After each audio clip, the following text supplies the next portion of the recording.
Ser podcast.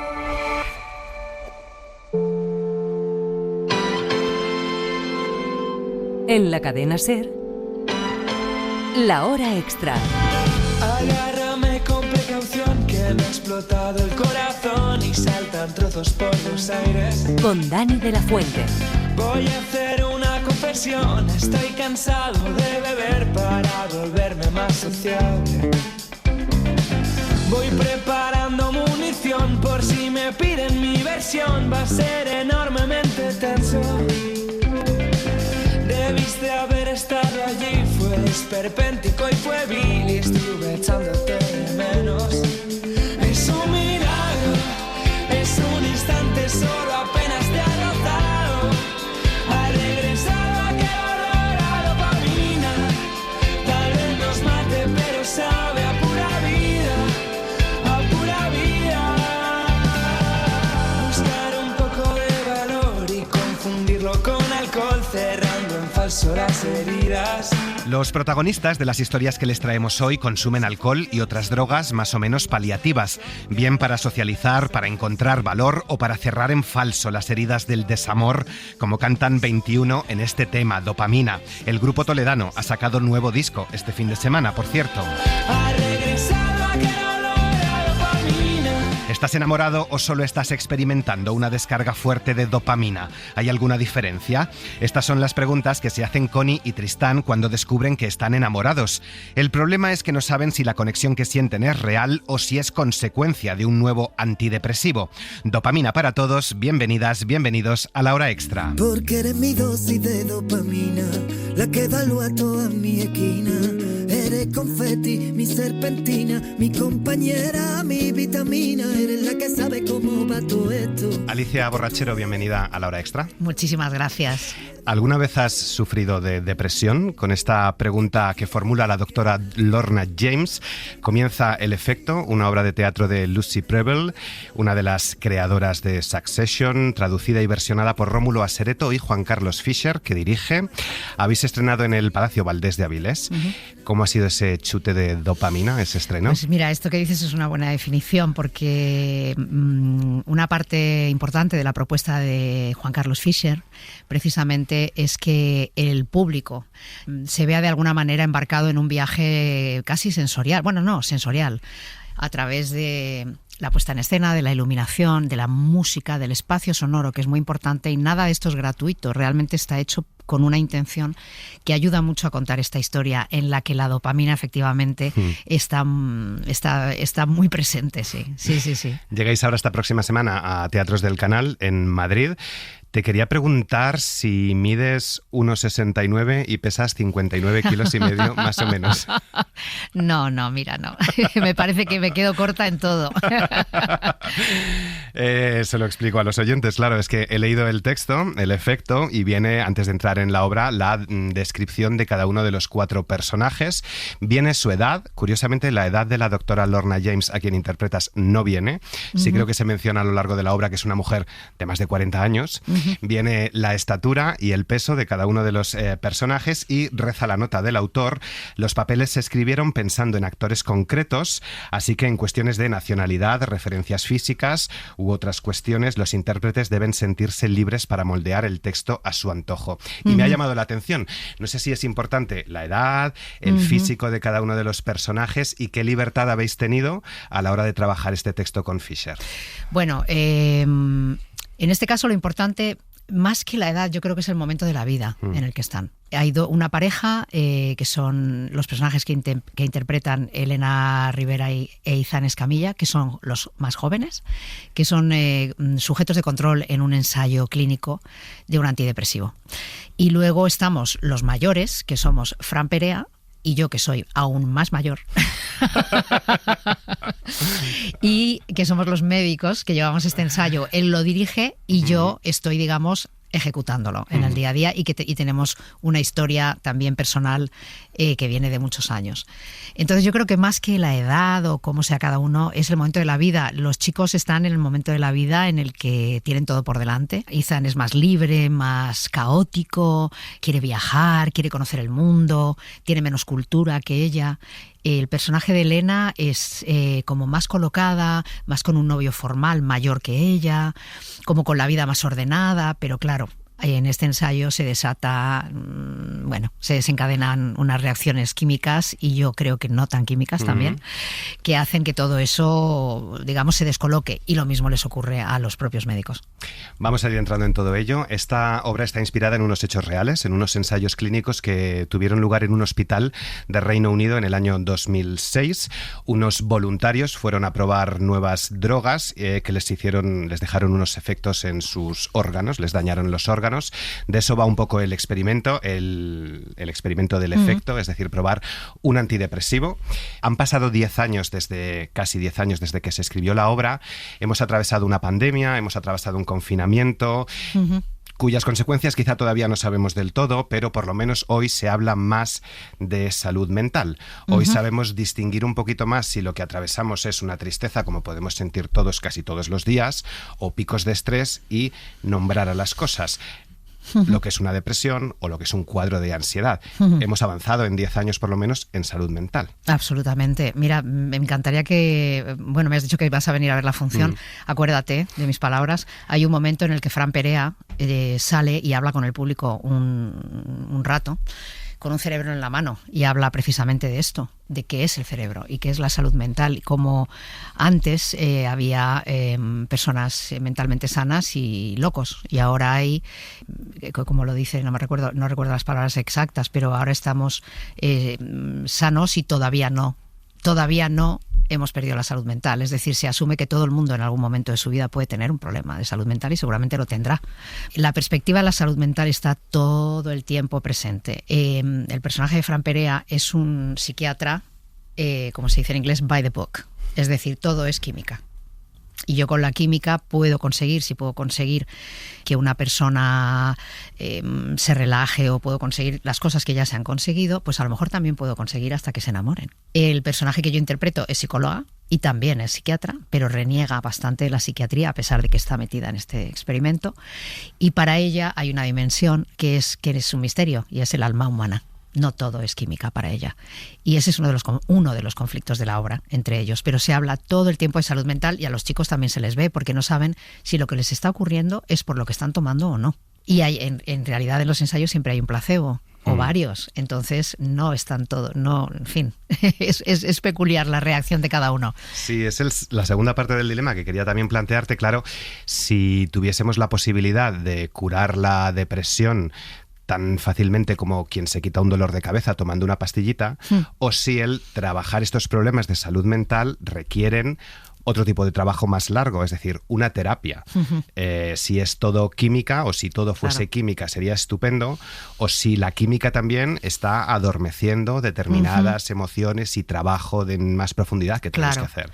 Bueno, mi opinión personal, porque esto ya es completamente personal. Doctora Borrachero, doctora Cruz, doctora tal.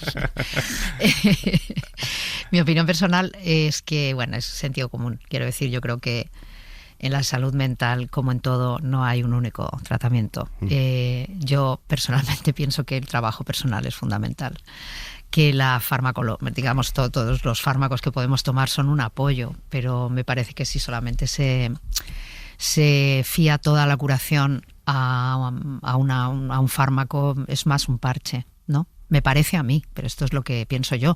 No soy médico, así que no podría opinar, pero yo sí creo que tiene que ver con que hay que hacer un trabajo personal, y muchas veces cuando se sale de estos baches, por llamarlos de alguna manera, no es bueno continuar. Es decir, igual que vamos al médico o al nutricionista o al gimnasio, pues vamos al psicólogo cada vez más, afortunadamente. Pero no vivimos en un mundo con demasiada quizás química y medicación. Es decir, tomamos pastillas para levantarnos y tener energía y encarar el día, y tomamos una pastilla para poder desconectar del día y dormir mejor, ¿no? No, al final no sabemos si lo que estamos sintiendo es real, o nuestras emociones están adormecidas o exaltadas por una pastilla. Sin duda. Es decir, vivimos en la sociedad del tómate algo, sin duda, absolutamente. Y cada vez más, al ritmo que va un poco el mundo y la locura en la que estamos ahora mismo envueltos, ¿no? Yo recuerdo hace muchos años, yo fumaba. y estaba empeñada en dejar de fumar, pero no conseguía. Y lo he probado todo. Podría hacer un programa de televisión solo hablando de todas las terapias posibles para dejar de fumar. Y recuerdo que en uno de los sitios, esta fue una de las cosas que me llamó la atención, porque decían, claro, es que vivimos en la sociedad del tómate algo cada vez que te encuentras mal. Igual que puede ser fúmate un cigarro o bébete una copa. No solamente pastillas, ¿no? Y estamos en ese mundo, sí, sí. Parece que tu personaje mantiene el optimismo a pesar de que también tiene lo suyo y sus propias mochilas. No quiero hacer ningún tipo de spoiler, pero bueno, la cara B, digamos, de la salud mental es esa depresión que se puede producir en muchas ocasiones por una ruptura amorosa, pero aquí también hay una relación de amor, ¿no? Esa química que se desata entre los dos jóvenes voluntarios. ¿Cómo es el amor entre estos dos? No sé si es un constructo cultural y ese constructo cultural del amor también está cambiando con el tiempo, es decir, hemos ido desmontando el amor romántico, pero no sé si estamos dando también unos pasos atrás, por eso que ahora se ha vuelto a poner de moda en boca de todo el mundo, que es la machosfera, ¿no? Si los jóvenes de nuevo vuelven a tener unos comportamientos machistas y tóxicos hacia las mujeres. ¿Cómo son las relaciones de amor entre los jóvenes de hoy? ¿Cómo eran las relaciones de amor en tu tiempo? Pues yo tengo un hijo de 19 años. Entonces puedo opinar por lo que veo en él, lo que veo en sus compañeros y lo que veo en mi entorno, porque si solamente hablo de lo que veo en las noticias, evidentemente estaríamos hablando del infierno, vamos. Yo creo que en realidad no ha cambiado nada, porque seguimos siendo personas y nos deben pasar las mismas cosas, a los más mayores, a los más jóvenes, a cualquier generación, pero sí que es verdad que yo creo que en nuestra época el amor estaba muy idealizado, por ejemplo, ¿no? Veías películas en las que siempre era el final feliz o el beso, ¿no? Era como cuando va a llegar el beso, ¿no? Esas cosas que eran como, eso es amor. Y a uno le vendían un poco esto, que era el amor romántico. Y luego la vida no es así, ¿no? No todo el tiempo. Y yo creo que ahora tienen tanta información, tanto acceso a tantas cosas a las que no deberían tener acceso, como por ejemplo la pornografía en menores. Incluso yo recuerdo que cuando yo era joven el cine tenía lo que llaman los americanos una calificación, un rating, ¿no? Y tú no veías una película si no tenías 18 y era para 18 y te ponían los dos rombos.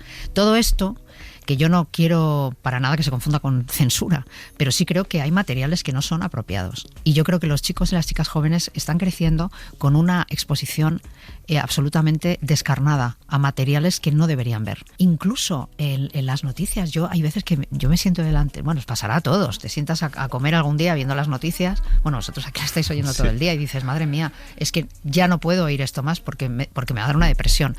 Pues todas estas cosas son gotas que van cayendo y que te pintan, imagino yo, para una persona joven, un mundo muy hostil. Yo cuando era joven, pues claro que había guerras y había pobreza, no vivíamos en un mundo ideal y había injusticia, pero yo recuerdo que teníamos ilusiones. Yo no sé si ahora la juventud está un poco más desilusionada por la situación en la que están, por la situación en la que está todo lo que les rodea, y me da mucha pena por ellos, si es que es el caso. Yo, si fuera joven ahora, creo que sería más vulnerable de lo que fui cuando fui joven.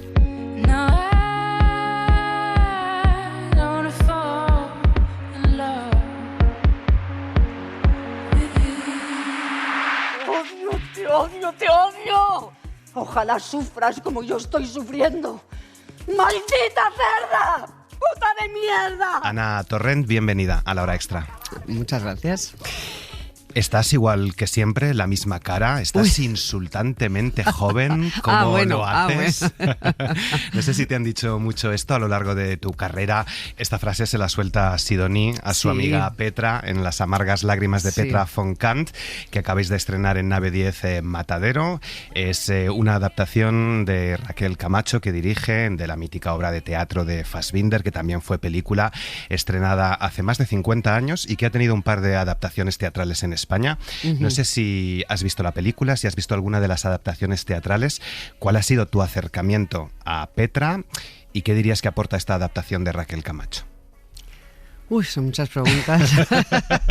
Muchas preguntas y de larga contestación.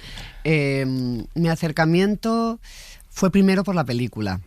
Ya la había visto y a raíz de estar trabajando ahora en la obra, pues la vi un par de veces más. No tiene nada que ver, si has visto tú la película también, como verás, la propuesta que hace Raquel y la que hace Fassbinder son completamente diferentes.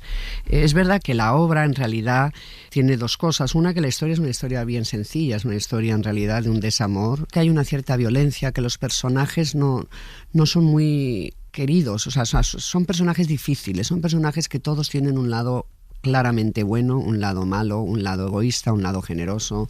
No son perfectos, son ambiguos, y eso es así hecho por Fassbinder, ¿no?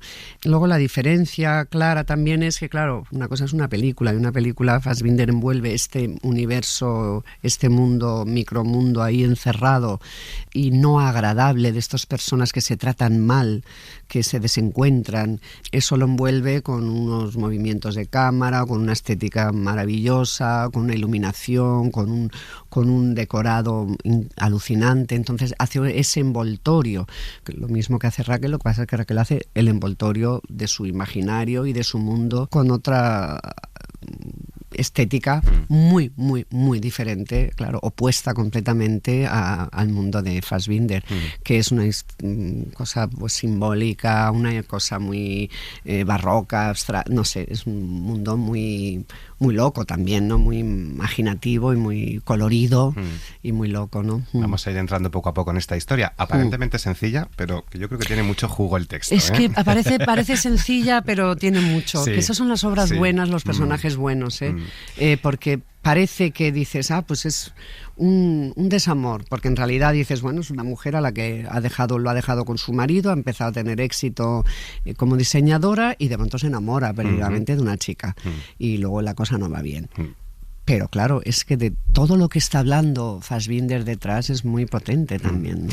Petra es una diseñadora de moda muy conocida, muy exitosa, que se mueve en un ambiente, el de la moda, que es también un poco, quiero pensar, parecido al de la interpretación, al de los actores y las actrices. Es decir, un mundo de máscaras, de espejos. Hay un gran espejo que es protagonista de la puesta en escena, donde hay cierta hipocresía, cierta impostura. No sé si eso también lo has notado en tu profesión, si como las relaciones que tiene Petra con sus amigas y con su entorno son un poquito falsas, también entre las actrices y los actores hay cierta hipocresía, impostura a veces. A ver, yo creo que en todas partes en la sociedad hay una parte que es lo social y la parte que mostramos. Supongo que en muchas profesiones, quizá efectivamente en esta de la moda o de la actuación hay mucho de eso también, y sí que la hay una parte de estar, de dejarte ver, de no sé qué, de ahora vales lo que vale tu última película, vales lo que has recaudado, vales lo que en el momento, o sea, y yo eso lo he vivido, creo que todos, es muy diferente en el momento que estés, quién se te acerca, quién no, cómo se nota, pero yo creo que eso quizá, no lo sé, en todas partes, ¿no? Pero también, como en todas partes, eso es en el plano general. Yo siempre pienso que una cosa es como el plano general y otra cosa es el tú a tú de las personas, ¿no? Que yo encuentro personas maravillosas, compañeros y compañeras maravillosos, actores, directores, que son grandes amigos y no tiene nada que ver, pero es verdad que vivimos en un mundo que hay mucho del postureo, mucho.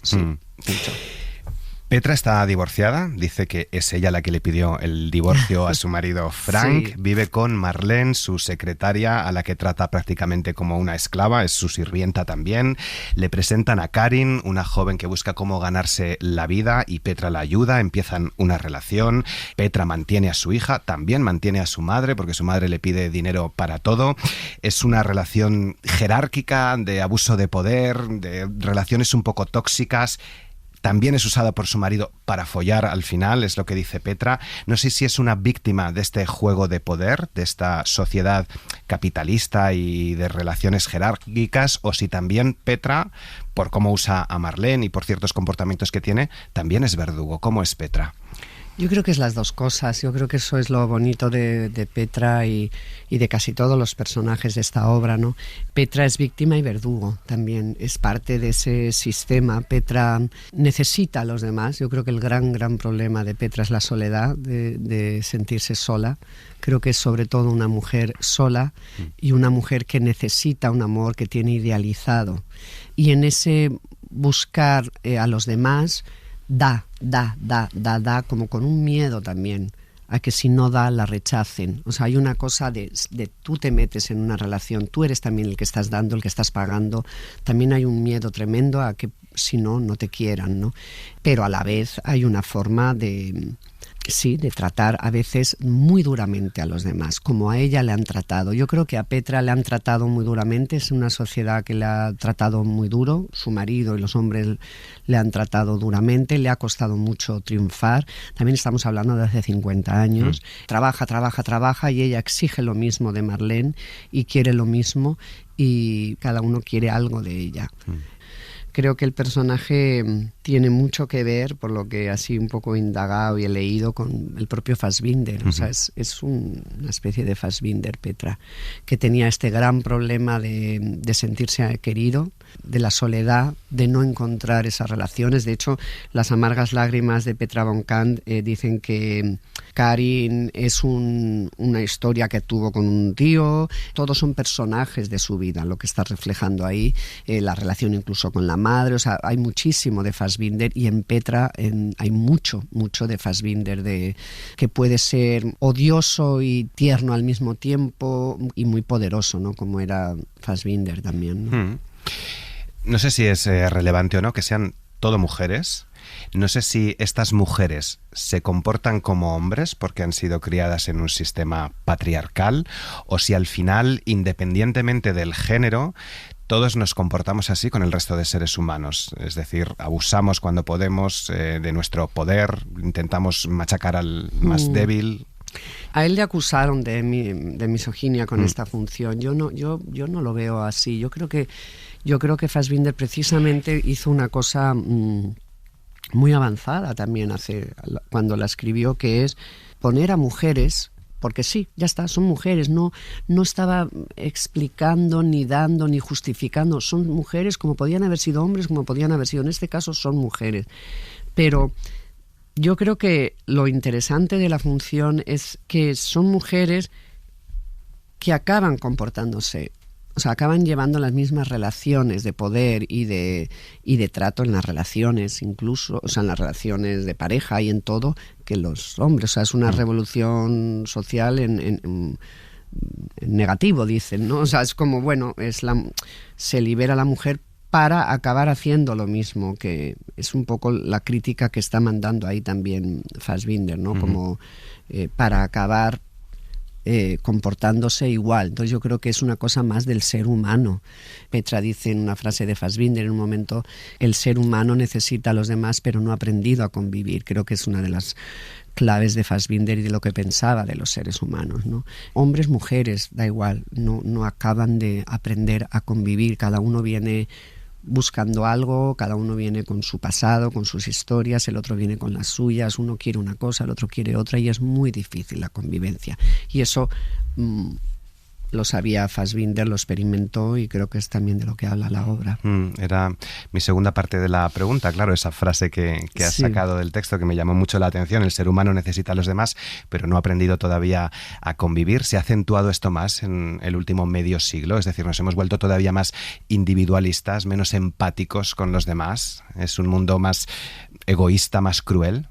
Pues sí, posiblemente sí. Estamos más aislados. Paradójicamente, todas estas tecnologías y todas estas comunicaciones y todos estos avances nos están aislando cada vez más. O sea, yo creo que las personas cada vez estamos más aisladas. Hay una doble cosa ahí, ¿no? Por un lado, estamos más conectados pero más solos, porque lo ves en los hijos y lo ves en la gente joven. Están muy solos y están muy conectados pero hay una soledad, ¿no? Y es verdad que yo creo que también se mira menos a los demás. Yo creo que antes había más conciencia del otro, social, o también de ayudar o de estar, de la familia, que no, yo tampoco soy una gran defensora de toda la familia por sí, ¿no? Pero sí de ayudarnos unos a otros, o a un amigo, y ahora es verdad que la vida se presenta dura y la gente va más a saco, ¿no? O sea, le cuesta más mirar a los demás. Yo sí que lo noto. Hay otra reflexión en la obra que compartíamos con Susana Abaitua y Félix Gómez cuando estrenaron Nerium Park en Nave 10, hace un mes más o menos, por la que quería preguntarte.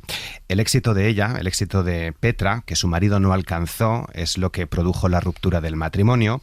Los hombres y su vanidad, él quería cuidarme, protegerme, respetaba mi forma de pensar, pero pretendía mantenerme.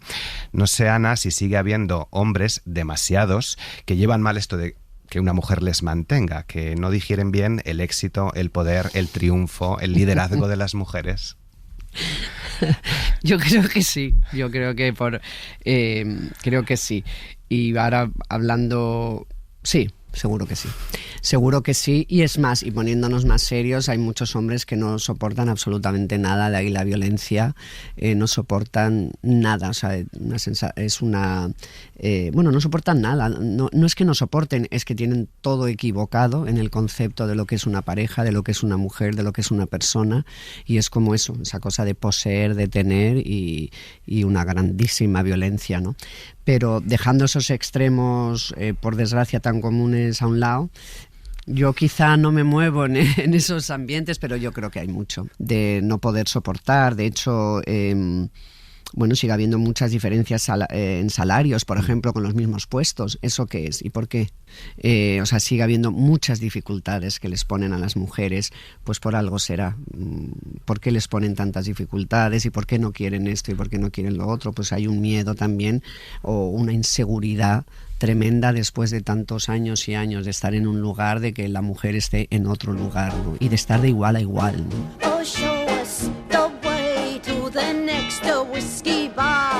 Petra es abandonada por todos, es utilizada por todos y entra ahí en una espiral también tóxica con ella misma. La amargura se apodera de los sentimientos, acaba inundándolo todo, Leo. Y Petra consume cada vez más y más alcohol. Venimos de hablar con Alicia Borrachero por otra obra de teatro. Sí, justo comentábamos lo de las criadas antes de la entrevista. Y nos decía Alicia Borrachero, en una obra que también habla de salud mental y de depresión, dice: vivimos en la sociedad del tómate algo. Tómate una pastilla, tómate una copa, fúmate un lo que sea, cada vez que estés mal. Tómate algo en vez de mostrar tu debilidad. Petra acaba entrando también en una depresión, podríamos decir, y consume cada vez más y más alcohol. ¿Estás de acuerdo con Borrachero? ¿Vivimos en el tómate algo? Un poco sí. A ver, yo sí que me tomo algo de vez en cuando, te quiero decir. Pues bueno, si un día me apetece tomarme una bebida, te quiero decir, yo sí, pues me tomo algo. Pero es verdad que lo que no podemos es tapar los problemas todo el tiempo. Desde luego, si necesitas beber todos los días, algo pasa. Si necesitas tomar todos los días algo pasa.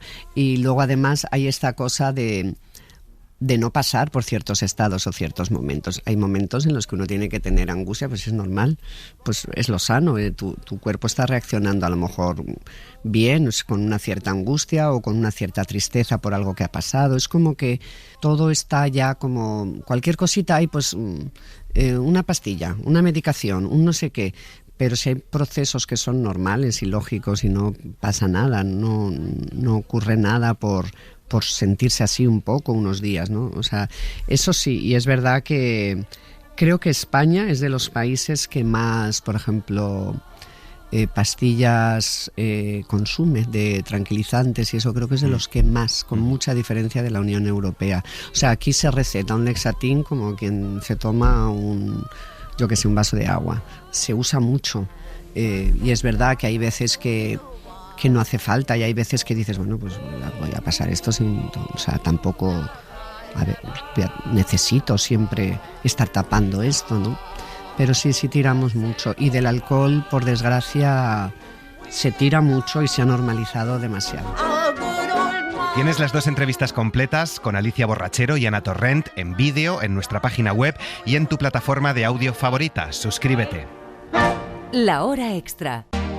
Vidal Escavia, el protagonista de la nueva novela de Enrique Vila-Matas, ha seleccionado 71 libros con la idea de escribir un canon que dé sentido a su vida. Canon de Cámara Oscura, editada por Seix Barral, es una invitación a reflexionar sobre el arte literario, la lectura y la escritura. Raquel García.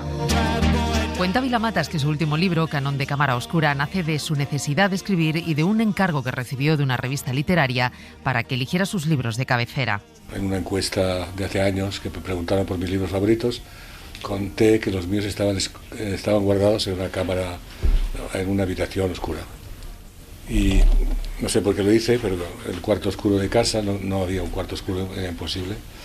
Pero en este caso es el origen. Cuando la revista El Ciervo, hace 2 años, me pidió que diera una lista de libros favoritos, utilicé para no limitarme a dar los nombres, a la cámara oscura, y el título era el mismo. Y a partir de ahí entré en el libro de alguna forma sin saber qué era. Igual que la forma que tenía Godard de entender el cine, la nueva novela de Vilamatas puede abordarse desde cualquier lugar. Es una historia inclasificable, quizá una de sus obras más difíciles de desentrañar, donde la trama, que protagoniza un androide que quiere componer el perfecto canon literario, sirve de excusa para hablar de asuntos que atraviesan su obra, como la necesidad de escribir lo imposible o el sentido de la literatura y su herencia. Ni el canon, ni el androide, ni la trama tienen algo que ver con demasiada trascendencia en el libro. Y por eso es muy libre, porque en realidad quedan muchas zonas oscuras dentro de los fragmentos que permiten pensar una serie de cosas al lector activo, que es un libro pues el más abierto que he escrito sin duda, sí, porque da para mucho. Si quisiera, se ampliaría cada fragmento hacia... a veces decía antes que mi obra era como un tapiz que se disparaba en muchas direcciones. Y lo que he encontrado ahora, que me lo ha recordado una amiga, es que esto es lo mismo.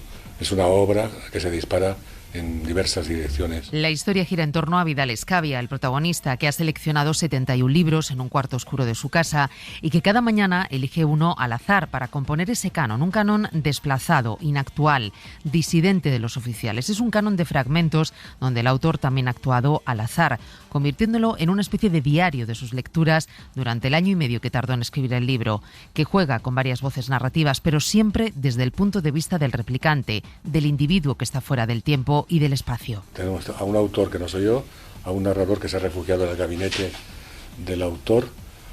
El narrador se ha refugiado en un agujero, como en un cuento de Kafka, es como una especie de bicho, de escarabajo, refugiado en un agujero del parquet. Luego hay otra tercera voz, que es la de un infiltrado en la voz del autor, el autor que no soy yo. Y luego hay un cuarto autor, que sí que soy yo, que estoy fuera, pero controlando algo. Pero esto explicado en televisión no hay tiempo para explicarlo, y aunque explicara solamente lo último, creo que nadie entendería nada. Dice Vilamatas que no le interesa nada la IA, a pesar de que es una inteligencia artificial sin vida anterior, sin recuerdos y sin familia, la que se encarga de componer el canon. Asegura el autor que él se limita a expandir la realidad, una realidad que no es fija e inmutable, la que impide la posibilidad de la escritura y que se ha vuelto, dice, más compleja que nunca.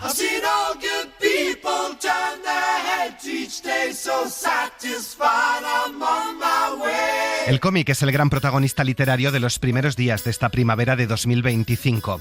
La semana pasada se ha celebrado la primera Feria del Cómic de Madrid y este fin de semana el Salón del Cómic de Barcelona. Aprovechamos estas citas para hacerles 2 recomendaciones.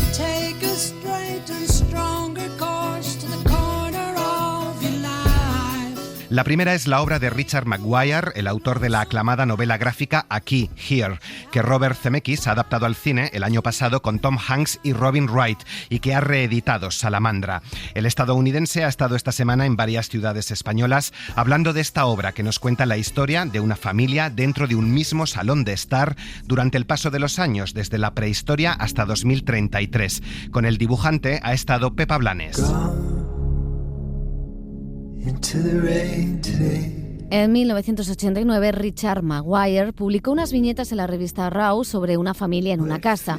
Hablaba de la suya propia, y es que cuando se mudó de apartamento en Nueva York, empezó a preguntarse quién demonios había vivido ahí antes. The original idea came from moving into a new apartment, and I was thinking about the person who lived there. Esas reflexiones, como nos cuenta, le llevaron a dibujar. Seeds of the idea, and around the same time. Fue un éxito aquella viñeta y se quedó con ganas de más. Decidió seguir explorando. Nos cuenta sobre todo cuando habló con un amigo informático y le contó que acababa de descubrir un programa nuevo, Windows. El concepto de ventana fue clave para encontrar cómo dividir la página del cómic en dos, cómo contar la vida desde un mismo plano.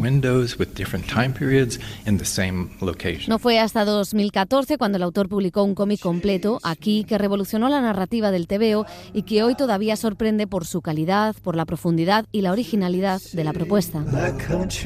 Desde un encuadre fijo, las viñetas retratan una y otra vez un rincón concreto, un salón de una casa familiar en Pensilvania.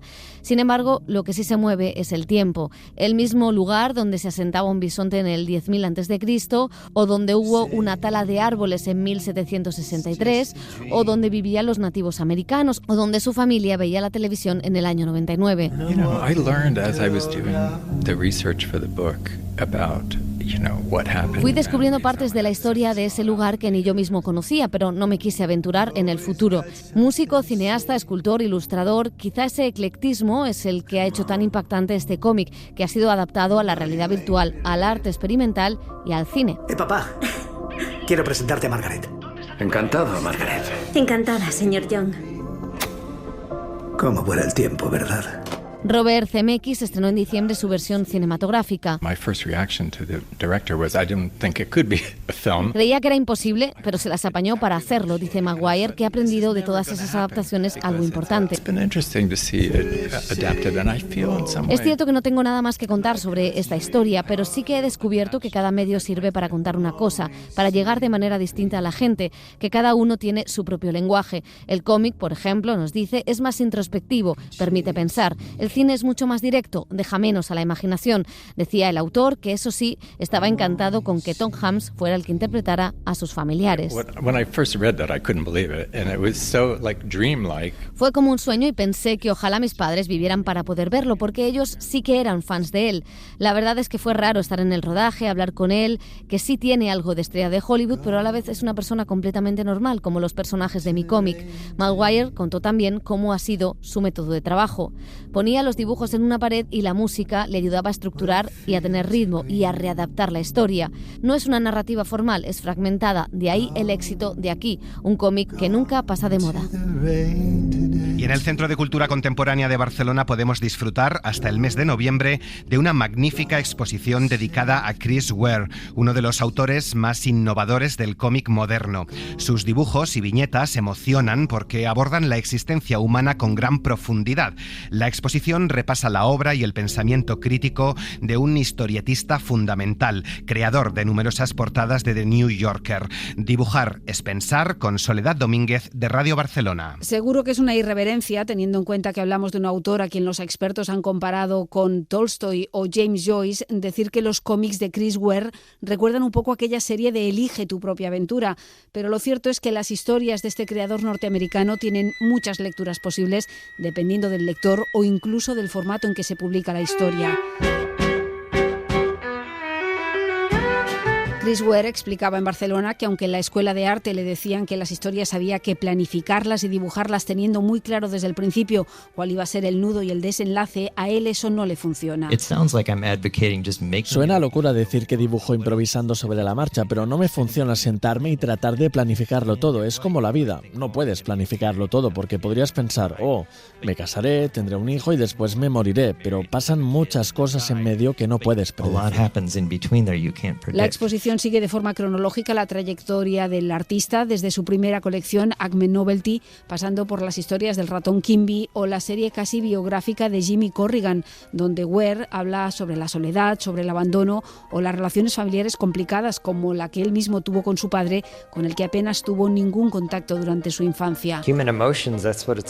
Me interesa hablar de las emociones humanas, de eso va el arte, de intentar comunicar una sensación o un sentimiento de algo que has experimentado a otra persona. Es lo que decía Tolstoy y lo que hizo, y yo trato de seguir esa idea porque es lo que yo busco en el arte, especialmente en los momentos de mi vida en los que me he sentido peor y he necesitado consuelo.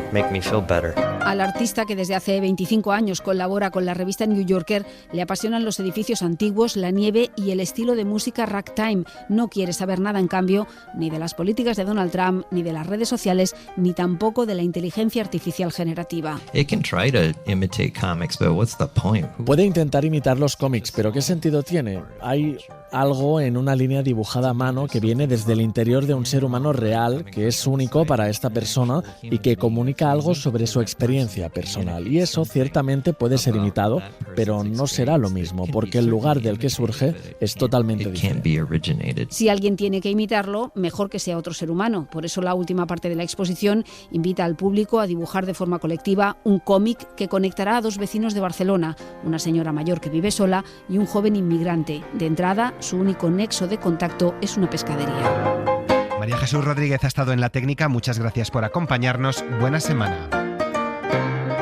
Para no perderte ningún episodio, síguenos en la aplicación o la web de la SER, Podium Podcast o tu plataforma de audio favorita.